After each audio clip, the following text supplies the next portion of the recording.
Nah, baik, kenapa kita bicara mengenai cyber physical system ya? Kenapa kita tidak langsung direct membicarakan tentang keamanan sistem atau keamanan jaringan?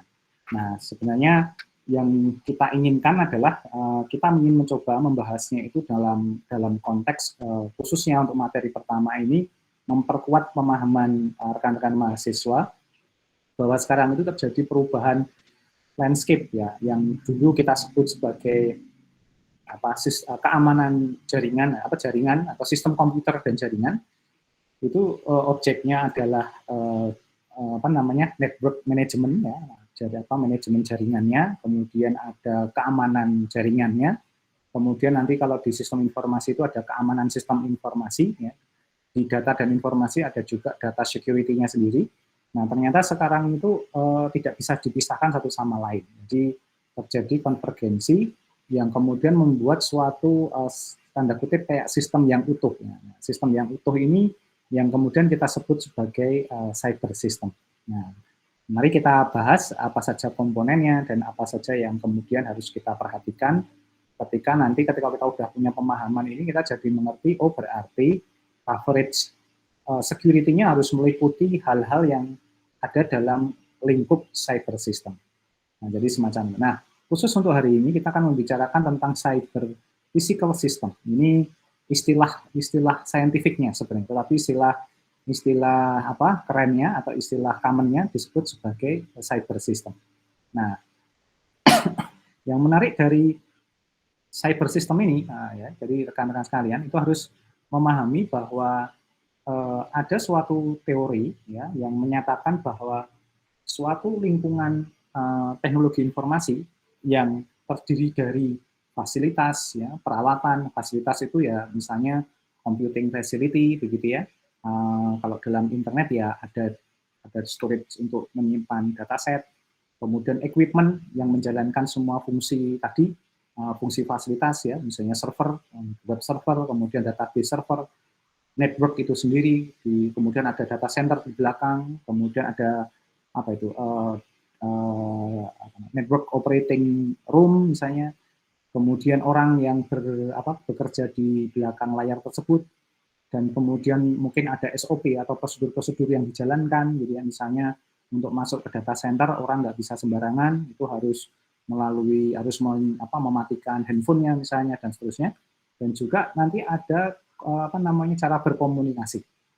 Nah, semua komponen ini, baik itu fasilitas, peralatan, kemudian sumber daya manusia, sistem prosedur, dan juga cara berkomunikasi ini, kalau nanti diintegrasikan itu akan menghasilkan sebuah cyber services, ya, kemudian yang disebut sebagai cyber system.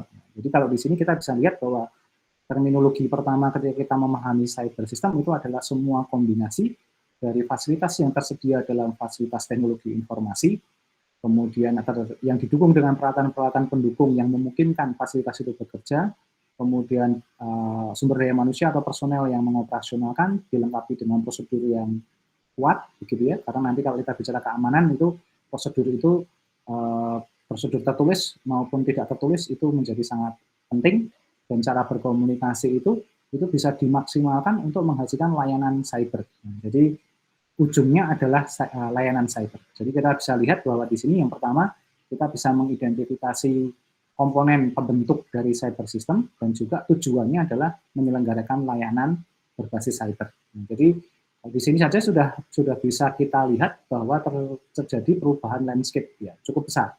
Yang dulunya kalau misalnya cara pandangnya computer network gitu ya, atau keamanan jaringan komputer ya, bagaimana memastikan aksesibilitas melalui jaringan itu aman, gitu ya, dari trojan, dari virus, dari dari hacking dan seterusnya. Nah, kalau di sini lengkap ya. Nah, tidak hanya mengamankan aset, tetapi yang jauh lebih penting berjalannya layanan-layanan cyber. Ya, jadi semacam itu.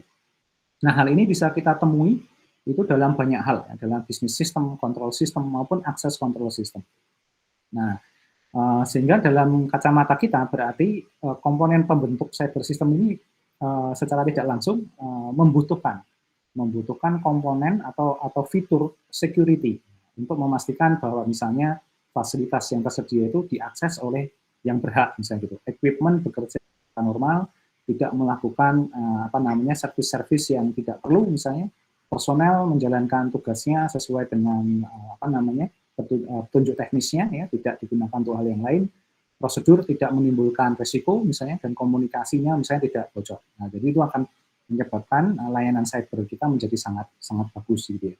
Nah, sebenarnya ini juga kalau kita temui di dalam beberapa ukuran layanan keamanan, seberapa aman layanan seberapa aman layanan teknologi suatu organisasi misalnya, itu bisa kita lihat nanti tidak hanya dari sisi seberapa sering hacking yang terjadi, bukan hanya itu, tetapi juga level layanan dari sisi facilities, equipment, personel, prosedur, communication. Nah, jadi ada banyak dimensi. Nah, inilah yang menjadi dasar bahwa kalau kita bicara cyber system atau cyber system security, kita tidak lagi hanya bicara masalah technical semata, tapi juga harus bisa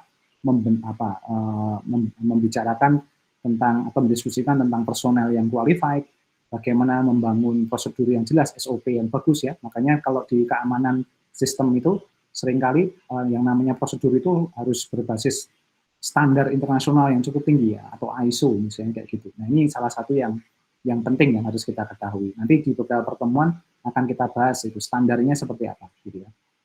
Nah, kalau kita melirik dari perkembangan saintifiknya, dan sebenarnya ya cyber system atau cyber physical system ini didorong juga ya oleh terjadinya itu karena memang perkembangan industrial, ya. Jadi mau tidak mau salah satu yang menyebabkan ini menjadi penting itu sebenarnya bukan perkembangan keilmuannya, tetapi lebih ke arah perkembangan industri demand-nya. Jadi industri demand itu yang dulunya industri berkembang berdasarkan physical system yang mengandalkan mekanik, mengandalkan mesineri misalnya kayak gitu ya, itu berkembang menjadi sesuatu yang mengandalkan sistem yang sistematis, gitu.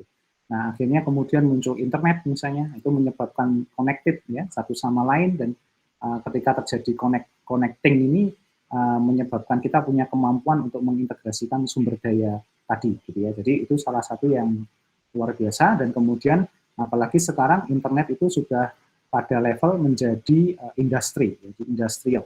Maksudnya adalah itu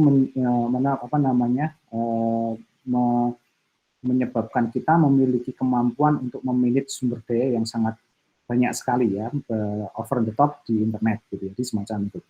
Makanya layanan-layanan berbasis internet sekarang sangat banyak, gitu ya. Jadi itu salah satunya. Seiring dengan itu, otomatis juga dari sisi security itu membutuhkan perhatian yang tidak bisa disepelekan, kalau bahasa saya semacam itu. Karena juga biasanya perkembangan industri maupun perkembangan teknologi itu seirama dengan demand security-nya, jadi semacam itu. Nah, dari sisi teknologi infrastruktur itu juga menantang gitu ya, cyber security, karena yang dulunya modelnya adalah infrastruktur mainframe, di mana semua komputasi itu terpusat begitu dalam satu fasilitas komputer yang besar untuk mengeksekusi aplikasi data besar begitu. Kemudian berubah menjadi desktop computing ya, ini sehingga semua orang punya kemampuan komputasi sebenarnya ya. Dan kemudian ada ubiquitous computing di mana orang cukup mengakses desktop tapi sebenarnya komputasinya dilempar ke data center gitu. Dan akhirnya sekarang semua peripherals, semua komponen yang prinsipnya itu connected ke internet, maka dia menjadi node komputasi, jadi semacam itu. Nah, ini menyebabkan juga landscape-nya makin menantang untuk diskusi masalah cyber system. Jadi contoh paling mudah gitu ya, misalnya kalau sekarang kita berada pada area smart home, misalnya semua misalnya refrigerator atau mungkin air conditioner atau mungkin yang lain itu bisa dimonitor menggunakan IoT begitu. Nah, otomatis IoT-nya itu juga membutuhkan perhatian atau kewaspadaan dari sisi security-nya sendiri. Nah, ini yang menjadi tantangan ya. Nah, dari sini kemudian kita bisa punya semacam definisi yang lebih advance ya, terkait dengan konsep dari cyber physical system. Kalau tadi cyber system, ini cyber physical systemnya. Nah, kenapa itu terjadi? Karena cyber physical system itu dianggap jauh lebih besar dibanding cyber system. Nah, karena dia mengintegrasikan adanya computation, ya, jadi ada proses komputasi, mengubah dari suatu input menjadi output dengan metode tertentu yang kemudian di bidang kita, di ilmu komputer kita kenal dengan algoritma. Gitu. Kemudian ada networking, ya, itu menyebabkan semua node terhubung satu sama lain, dan kemudian melibatkan physical processes. Nah, physical processes ini biasa kita temui di semacam industri manufaktur, kemudian industri alat berat, dan lain sebagainya. Atau industri yang sangat masih membutuhkan machinery intensif, gitu ya. Nah, dari sini kita bisa lihat bahwa perkembangan yang dulunya cyber system itu mostly ada di fasilitas computation and networking semata, itu sekarang membutuhkan physical processes. Nah, sekarang seperti ini ya, seperti kilang minyak gitu di perusahaan oil and gas, kemudian reaktor nuklir gitu ya, kemudian ada juga mungkin power plant gitu, dan itu semuanya saat ini sudah berubah menjadi cyber physical system yang membutuhkan computation, networking, dan physical processes itu secara terintegrasi. Kita juga melihat misalnya di fasilitas manufacturing modern, itu semuanya sudah berbasis robot, kemudian intervensi manusia hanya menjadi supervisi dari sistemnya, tapi semuanya dijalankan based on computational dan interaksi dari physical elemen yang ada di sana. Nah, ini menyebabkan konsep baru namanya cyber physical system. Nah, contoh-contoh apa ya? Contoh-contoh ilustrasinya di dunia film juga cukup banyak ya. Misalnya ada film apa tuh? Eagle Eyes, itu ya, God Eye atau Eagle Eye dan lain sebagainya. Itu menunjukkan bagaimana cyber physical system itu bisa mengontrol terjadinya aktivitas ya, baik itu aktivitas berbasis apa namanya computation, tapi juga berhubungan langsung dengan physical processes. Nah, jadi semacam itu. Kalau di dunia smart city, misalnya di Singapura itu diimplementasikan manajemen traffic light itu sudah sangat AI based gitu ya, dihitung dari antrian mobil yang mengular yang ada, kemudian itu akan menentukan basic berapa menit harus berubah dari apa namanya dari merah ke hijau misalnya kayak gitu. Nah, ini sudah tidak lagi ada intervensi manusia, tapi intervensi manusia dibutuhkan ketika terjadi sesuatu yang situasi extraordinary. Nah, itu contoh semacam itu. Di dunia penerbangan juga sama, sudah terjadi semacam itu juga. Jadi, landscape-nya berubah semua. Jadi, kita pun juga harus mengikuti, karena kalau kita masih belajar cyber system semata, dan kemudian security-nya hanya pada level itu, kita sudah ketinggalan, karena dunianya jalan dengan cepat, sudah sampai mengintegrasikan faktor apa ya dunia maya dengan dunia fisik ini menjadi satu saling terintegrasi gitu. Ini tantangan bagi kita semua. Nah, sehingga ketika terjadi integrasi antara tadi cyber system dengan CPS ini, ya, ini dimungkinkan karena memang sekarang perkembangan teknologi ya, terutama embedded computers ya, semacam single board computer, kemudian SBC, kemudian apa itu namanya komputer mini yang punya kemampuan komputasi itu sudah sangat banyak dan bisa ditambah capabilities ya bermacam-macam. Nah, sehingga ini menyebabkan kita bisa melakukan komputasi yang alokasikan di engine gitu ya. Kemudian ini juga menarik ya, merging antara computing and communication dengan physical process ya, sehingga ini menjadi lebih efisien dalam proses-proses tertentu. Ini terjadi di dunia, contohnya di dunia Internet of Things ya. Jadi kalau di dunia manufaktur itu, misalnya ada mesin yang mencetak suatu apa ya, mesin blok mobil gitu ya, itu untuk mengukur ketebalannya tepat apa tidak sudah nggak perlu lagi manusia, tapi dengan sensor. Nah, sensornya nanti kalau misalnya mengidentifikasi ketebalan mesinnya itu tidak sesuai dengan standar, otomatis cetakannya itu nanti ketika masuk ke line antrian itu akan langsung di reject, jadi semacam itu. Nah, ini contoh ya bagaimana computing and communication itu bisa terintegrasi jadi satu. Nah, sehingga kalau ini terjadi dan landscape-nya itu berkembang ke banyak area industri atau communities, maka nanti kita akan punya kemampuan secara teknologi dan ekonomik itu berkembang dengan sangat pesat. Jadi semacam itu. Nah, kalau kita amati ya, kecuali karena pandemi ya, itu beberapa negara itu secara ekonomik dan secara potensial sumber dayanya berkembang sangat banyak karena salah satunya daya dorongnya karena ini. Jadi karena munculnya apa namanya landscape teknologi dari cyber system ke cyber physical system. Nah, ini menarik sebenarnya ya. Nah, kita belum banyak yang mau membahas ini ya, poin ini. Jadi mostly kita hanya menempatkan cyber system atau CPS itu hanya tools ya. Jadi ya secara tools maka ya sebenarnya dia bisa lebih daripada itu. Bisa digunakan untuk banyak hal. Jadi semacam itu. Nah, ini yang salah satu yang harus diperhatikan oleh rekan-rekan sekalian. Kalau kita melihat ini otomatis wah, jadi cyber system atau sistem cyber dan sistem security-nya itu nggak bisa hanya sekedar mengamankan jaringan komputernya semata atau hanya digunakan untuk apa istilahnya itu mengamankan datanya saja, tetapi harus lebih dari itu mengamankan workflow dari semua proses yang berjalan. Nah, ini yang menjadi menarik dan menjadi tantangan tersendiri sebenarnya untuk banyak hal, jadi semacam itu.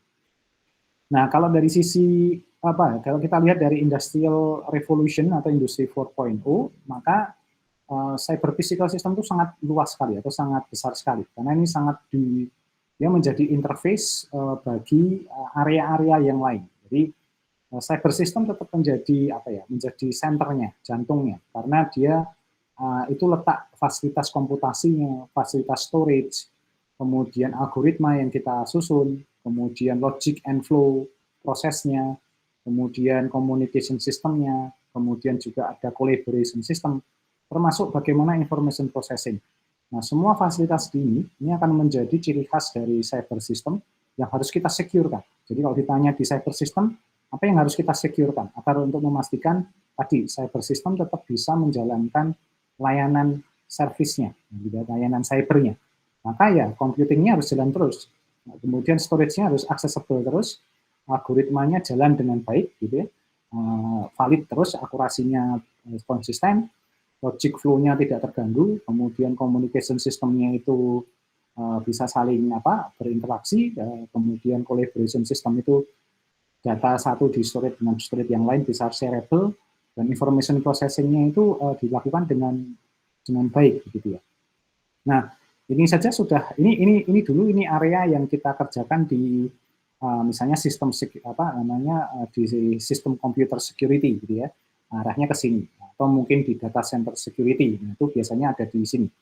Tapi karena kita sekarang berhadapan dengan tadi landscape yang lebih luas, yang berhubungan dengan cyber physical system, kita berhadapan dengan banyak dimensi yang lain.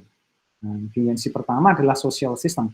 Nah, social system ini ada yang menyebutkan subsistemnya menjadi cyber social system. Nah, apa itu? Di social system kita juga memastikan bahwa layanan-layanan governmental, healthcare, education, dan lainnya yang berhubungan dengan sosial atau dengan society itu juga aman. Gitu. Nah, ini nanti letaknya tadi layanan-layanan publik, ya, jadi semacam itu. Contohnya rekan-rekan misalnya ingin memperpanjang SIM atau STNK, gitu ya, untuk memastikan proses perpanjangan dan lainnya aman, bagaimana? Jadi menggunakan apa? Nah, itu salah satu yang nanti menjadi pertanyaan di semacam itu. Mohon maaf.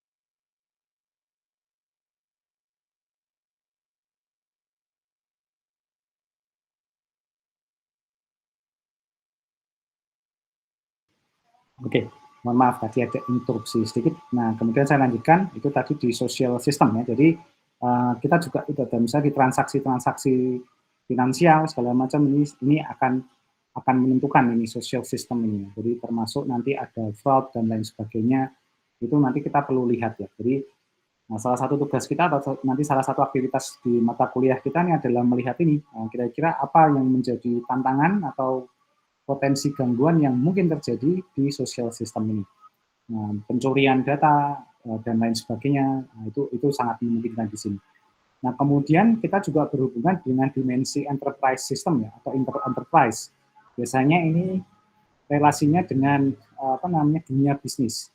Nah, di dunia bisnis itu ada hal-hal yang sangat penting yang harus disecurekan. Jadi yang pertama adalah bisnis model, kemudian services, kemudian proses, kemudian operating model, dan yang terakhir adalah talent atau sumber daya manusia. Ini penting sekali. Jadi orang bekerja di suatu perusahaan itu akan dijaga benar agar tidak misalnya di hijack atau diintip skill-nya, sehingga pada titik tertentu nanti akan menjadi resiko tersendiri bagi suatu perusahaan ketika komposisi tim misalnya itu dilihat performance-nya seperti apa dan seterusnya. Jadi ini sangat penting untuk dipahami juga. Nah, kemudian ada juga nanti yang physical system. Nah, physical system sendiri itu bicara tentang mechanical system, ya, mechanical system, sistem-sistem yang berhubungan dengan proses mekanik, ya. Jadi misalnya gerbang tol otomatis, nah, itu contohnya adalah mechanic system. Kemudian sistem misalnya perpindahan jalur kereta api, misalnya secara otomatis, nah itu adalah mechanical system. Kemudian ada optical system, ini berhubungan dengan surveillance misalnya, dan juga electrical system, misalnya power plant atau power management, power grid suatu kota dan seterusnya. Dan yang terakhir adalah cyber biological system yang berhubungan dengan biological system. Nah ini dekat dengan lingkungan area healthcare ya, jadi terkait dengan macam-macam ya area tentang biological system ini juga menjadi penting.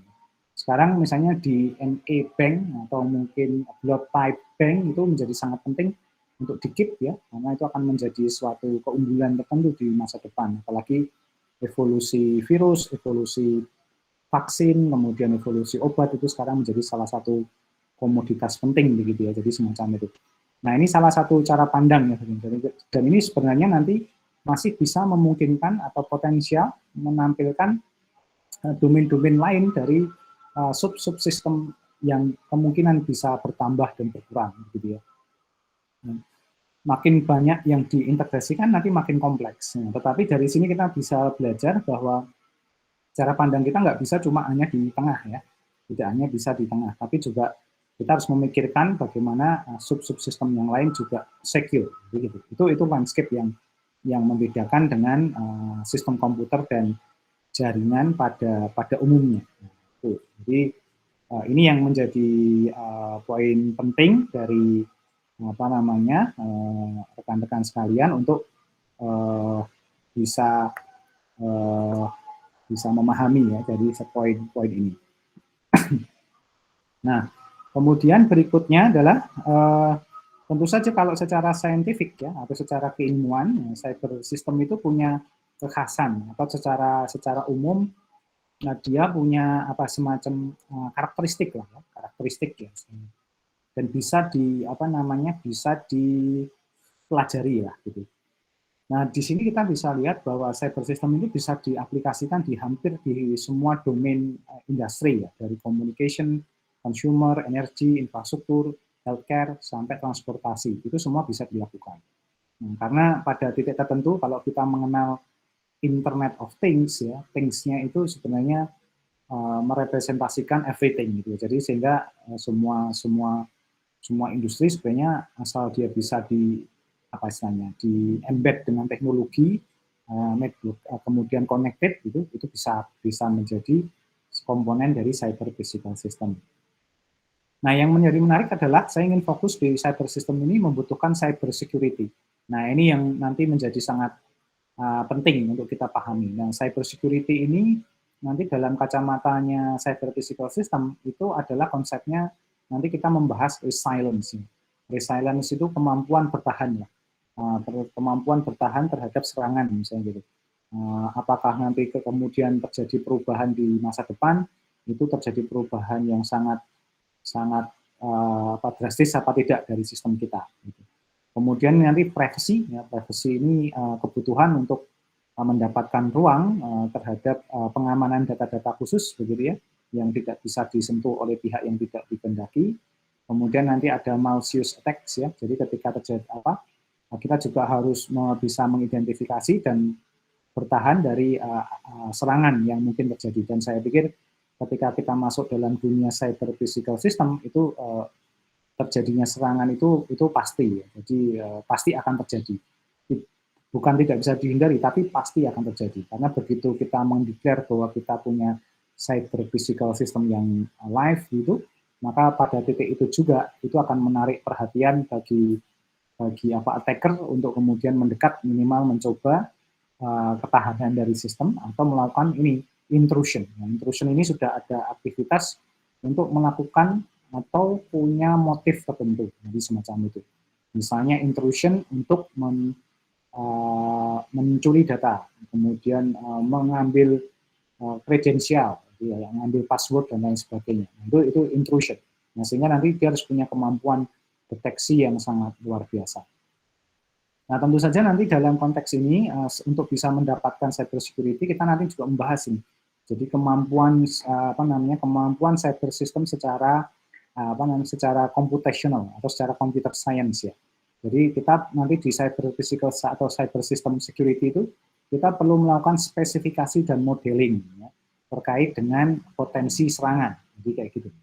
Nah, ini terkait dengan tadi isu-isu di cyber security-nya, resilience-nya, privacy-nya, malicious attack-nya, sama intrusion detection-nya. Nah, dari situ nanti kita perlu memperhatikan ya hal-hal yang penting ya, misalnya hybrid and heterogeneous model, termasuk itu computation model, kemudian networking-nya, interoperability, dan juga synchronization. Nah, ini jadi penting. Nah, kenapa kok synchronization ini penting? Karena nanti kita harus mensinkronisasi semua node yang terhubung. Nah, jadi ini juga jadi tantangan tersendiri bagi kita. Kemudian nanti isu scalability dan complexity menjadi juga sangat harus diperhatikan, karena nanti kita sudah tidak lagi hanya istilahnya itu berhadapan dengan mensecurekan satu node, ya, tapi akan mensecurekan banyak node gitu ya. Dan mungkin bisa jutaan, bisa ribuan node yang aktif begitu, sehingga nggak mungkin disentuh satu-satu. Jadi harus ada model yang kontrol centralized dan yang monitoring, tetapi juga measurable gitu ya. Kemudian teknik cyber security-nya juga berbeda, metodologinya juga akan lebih advance karena bukan hanya sekedar mensecurekan, tapi juga harus punya kemampuan melakukan validasi dan verifikasi. Nah, ini yang paling sulit. Nah, karena ini levelnya sudah level kalau bahasa standar industrial grade, gitu ya. Jadi semacam itu. Jadi ini perlu diperhatikan sekali. Ini ada standar-standar yang harus dipenuhi nanti. Nah, jadi nanti harus memenuhi aspek assurance, sertifikasi, kemudian ketika disimulasi juga dia cukup diterima levelnya, dan nanti ada model juga, jadi semacam itu. Jadi ini adalah suatu konsep map ya, di mana sebuah cyber physical system nanti itu perlu memiliki hal-hal identik ya, semacam ini, jadi semacam itu. Nah, ini konsep dari cyber system. Nah, kemudian berikutnya tentu saja untuk kita bisa melihat ya apa sih kemampuan dari cyber physical system dan apa yang menyebabkan dia itu kompleksitas pengamanannya ekstra tinggi gitu ya, ekstra lebih daripada yang kita kenal sekarang gitu. Nah, ini yang mendorong kenapa kita butuh cyber physical system. Jadi karena di dalam cyber physical system itu konsepnya adalah karakteristiknya atau functionnya itu ada 5 level. Jadi ada level konfigurasi atau configuration level, di mana dalam cyber system itu mereka punya kemampuan self-configure for resilience. Jadi ini intervensi manusia untuk melakukan rekonfigurasi ketika terjadi perubahan konfigurasi itu sangat kecil atau sangat tidak diperlukan. Hanya pada kondisi-kondisi yang sangat intervensif kalau bahasa saya, atau dibutuhkan sekali. Caranya gimana? Sistem itu punya kemampuan untuk self configuration. Jadi misalnya di data center ada satu mesin server VIP gitu ya yang dibutuhkan, maka dibuat sedemikian rupa ketika terjadi failover misalnya, sistem operasinya bermasalah dan kemudian dia tidak mau berjalan, maka dia bisa menjalankan algoritma tertentu untuk merecover secara otomatis. Jadi orang tidak perlu harus nyabut hard disk-nya dan seterusnya, tapi langsung recover. Atau minimal servisnya dilempar ke node yang lain yang serupa, jadi semacam, dan itu dilakukan secara otomatis gitu. Kemudian misalnya listrik mati, ya otomatis apa yang terjadi, jadi semacam itu. Nah ini self configure ini penting sekali. Ketika misalnya diserang konfigurasi web servernya tidak bisa jalan dengan normal, nah otomatis dia punya backup plan untuk menjalankan web servernya tetap jalan dengan kondisional tertentu. Nah ini semacam itu.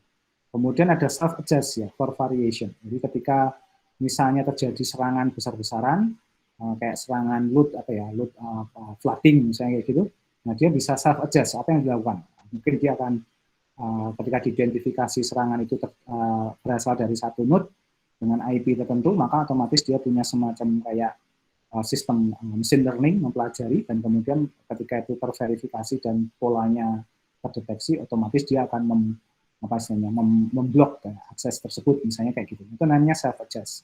Nah kemudian juga self optimize. Jadi misalnya dia punya ukuran ya, punya monitoring resource-nya ternyata banyak yang idle, nah dia bisa mengoptimalisasi node-node lain untuk bekerja dengan lebih optimal, sehingga bisa menjadi sangat sangat cepat begitu ya. Jadi itu salah satu yang perlu kita perhatikan, jadi semacam itu. Jadi bisa dilihat ini ada 3 kata, ada ciri khas ya, self configure, self adjust, dan terakhir adalah self optimize gitu. Nah, kemudian ada di level 2 itu adalah cognition level. Nah, cognition level ini adalah suatu level di mana si cyber system itu bisa melakukan langkah-langkah kognitif. Ya. Langkah-langkah kognitif itu dengan contohnya seperti ini. Ketika dia melihat sesuatu, maka dia sudah punya plan B-nya atau plan C-nya. Dan kemudian tanpa harus menunggu manusia untuk menentukan plan mana yang dipilih, dia langsung mengeksekusi dengan pertimbangan bahwa itu yang paling optimal. Nah, di cognition level ini tentu saja nanti ada integrated simulation and synthesis, jadi kayak semacam AI-nya gitu ya. Kemudian ada remote visualization untuk human interaction, jadi kalau dibutuhkan human correction atau mungkin sesuatu yang harus diupdate dari datanya, itu memungkinkan bagi sistem untuk menerima itu. Kemudian ada collaborative diagnostic dan decision making, ini juga nanti ada pola semacam itu. Nah ini level otaknya sebenarnya gitu ya. Nah, kemudian nanti ada di cyber level, ini lebih ke arah komponen dari model cybernya, machinery-nya, kemudian identification, memorinya, kemudian clustering, nanti itu menjadi salah satu yang harus diperhatikan. Kemudian ada level data and information level. Nah, ini juga penting karena data ini nanti dikumpulkan akan menjadi dasar bagi cyber physical system untuk mengetahui apa kondisional dari situasi yang didapatkan. Nah, data dan information level ini akan menjadi basis bagi cyber physical system itu menjadi sistem yang makin smart atau cerdas gitu ya. Jadi nanti akan muncul intelligent cyber system in the future ya. Ketika ini sudah sangat banyak. Nah, kemudian ini ada smart connection level, jadi ini ada functionality untuk plug and play, ya. Kemudian ada communication yang tidak ada halangan, dan kemudian bisa melakukan suatu proses ya, berbasis sensor network ya. Jadi dengan ada sensor network ini mempermudah proses komunikasi ya dengan banyak node yang terlibat gitu. Nah, kalau kita coba deskripsikan subsistem dari cyber system ini cukup banyak, dan ini sebenarnya nanti menjadi concern dari security untuk memastikan bahwa fungsi ini istilahnya itu berfungsi. Jadi tanggung jawab dari sistem keamanan sistem cyber dan ini adalah menjaga agar misalnya untuk level configure ini ya, ini resilient control sistemnya jalan. Jadi memastikan bahwa sistem itu masih bisa melakukan langkah-langkah yang diperlukan untuk mengantisipasi kejadian yang tidak diinginkan. Jadi itu menjadi sangat urgent untuk dilakukan. Nah, jadi bagaimana itu bisa dilakukan? Ya tentu saja itu akan menjadi sangat bisa dikerjakan ya. Jadi semacam itu. Nah, kemudian cognition juga sama, ini kemampuan dari decision support system yang dibangun itu bisa melakukan apa semacam itu prioritize and optimize decision. Jadi apa namanya ini adalah apa namanya perlu dipastikan agar kemudian apa namanya ini sistem bisa memastikan bahwa dirinya mendukung pengambilan keputusan yang tepat dan optimal gitu ya. Terus kemudian dia juga bisa self compare. Self compare itu dalam artian bisa mengetahui istilahnya itu kondisional dari infrastruktur yang dipunyai ya. Kemudian ada self aware. Nah, ini juga mengetahui nanti monitoring health ini dalam artian bagaimana setiap komponen yang mendukung cyber system itu dalam kondisi yang ready to serve gitu ya.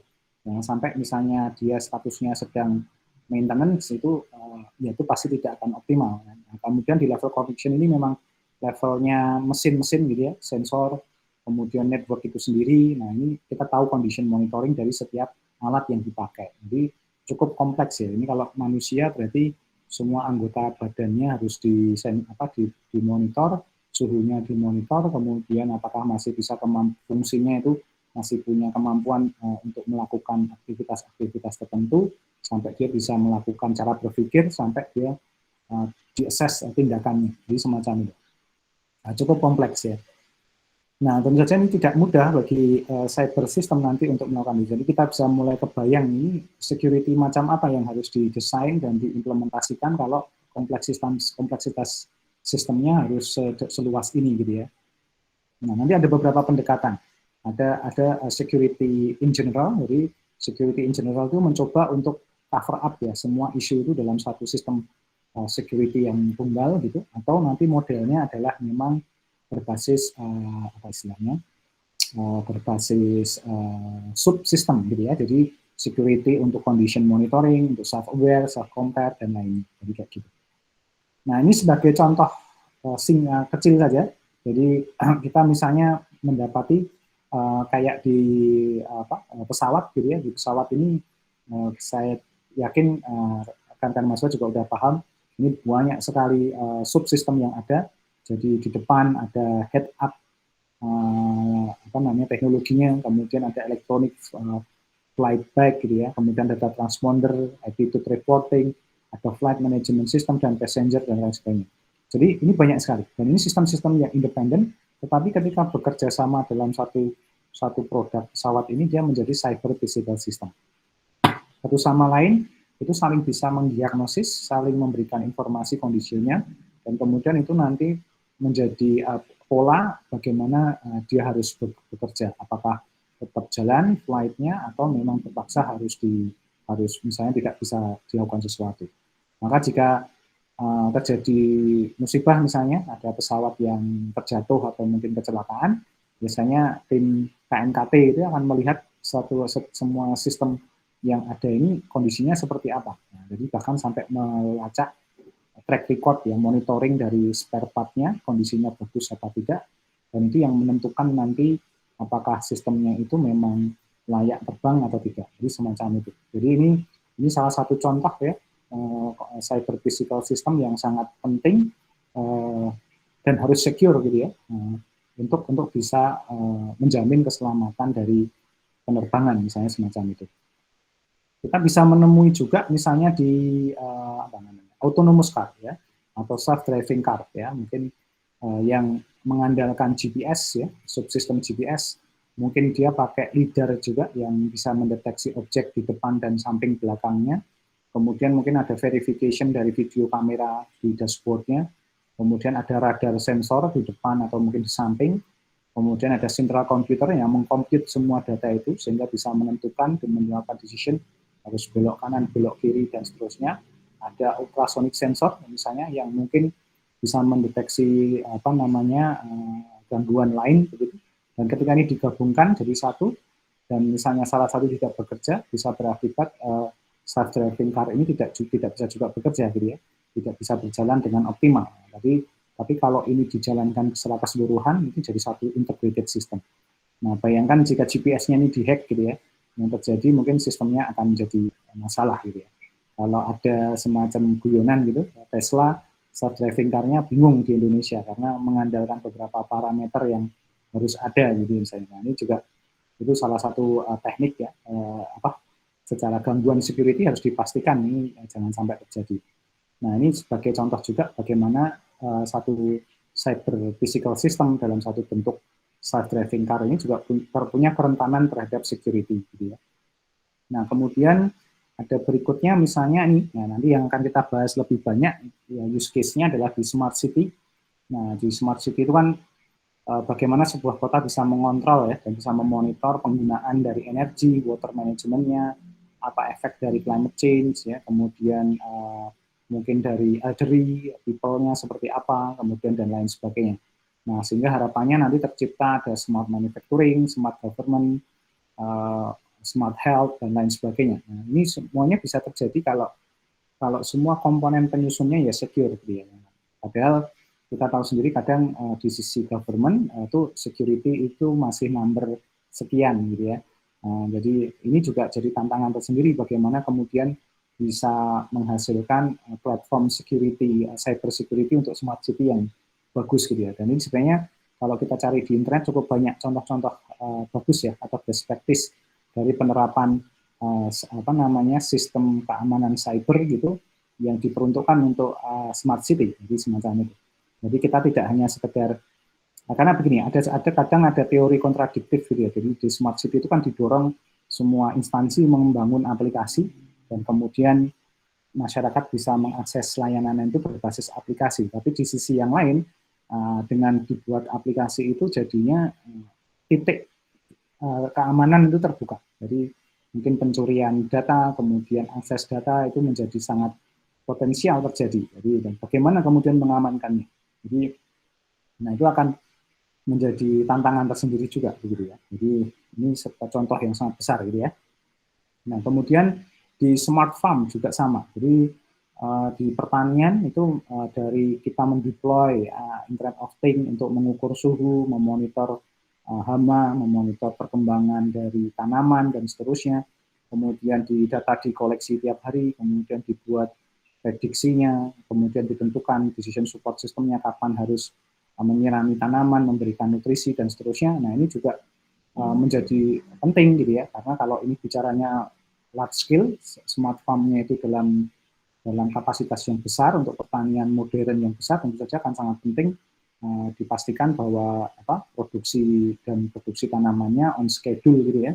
Dalam artian kalau terganggu sedikit maka otomatis jadwal panen terganggu dan seterusnya, itu juga berbahaya. Belum lagi nanti kalau intrusinya itu dari pihak-pihak lain ya, yang memang secara sengaja ingin mengganggu jalannya proses smart farming, jadi semacam itu. Ini juga tidak hanya berlaku untuk tanaman, tapi juga dunia peternakan itu juga, perikanan itu juga sangat penting gitu ya. Jadi beberapa waktu yang lalu itu ada beberapa startup yang bermain di peternakan, di perikanan gitu ya, fishery dan lain sebagainya bermain di situ. Jadi bisa dibayangkan kalau yang disasar itu adalah sisi security-nya, nah itu tentu saja akan sangat berbahaya dari sisi fungsionalitas dari smart farm yang dibuat begitu. Nah kita harus punya bayangan sebagai orang di security, potensi apa, serangan apa atau potensi apa yang berbahaya yang mungkin terjadi dari platform-platform seperti ini gitu ya. Nah ini juga sama di perkotaan untuk transportasi, misalnya kita mencoba mengatur lalu lintas masyarakat yang berjalan kaki, bersepeda, menggunakan mobil sendiri, menggunakan public transportation, kemudian transportasi yang digunakan untuk untuk pengiriman barang-barang kebutuhan pokok. Nah itu bagaimana traffic manajemennya, model transit penduduk, kemudian distribusi ke mass transit system dan lain sebagainya. Nah ini harus diperhatikan benar, kalau tidak nanti akan menjadi masalah karena misalnya di hijack aja di salah satu node, nah itu bisa mengakibatkan lalu lintas bisa sangat berbahaya. Mungkin nggak usah di hijack ya, misalnya perkotaan-perkotaan yang mengalami gangguan traffic gitu, misalnya kemacetan yang terus terjadi itu sudah sangat terganggu gitu. Jadi itu salah satu yang menjadi menarik. Nah, ini adalah satu ilustrasi bagaimana cyber system itu menjadi sangat penting bagi kita dan untuk rekan-rekan sekalian menjadi alasan gitu ya kenapa kita kemudian di sisi cyber sistemnya itu tidak bisa dan mau tidak mau harus masuk ke ranah yang luas ini gitu ya. Jadi tidak lagi hanya bicara masalah mengamankan jaringan komputer atau mengamankan sistem informasi semata, tetapi kita harus berangkat dari konteks ini cyber physical system yang cukup cukup besar begitu ya. Baik, ini mungkin kalau ada pertanyaan saya persilahkan terlebih dahulu sambil saya mengecek si master ya, masih penasaran.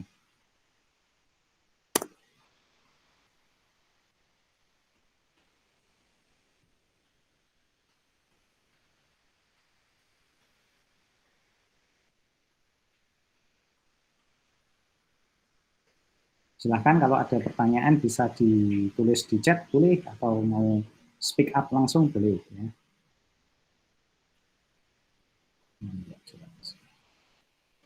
Nah, sekarang berhasil. Oke, nah, silahkan sambil menunggu ini boleh sambil absen terlebih dahulu.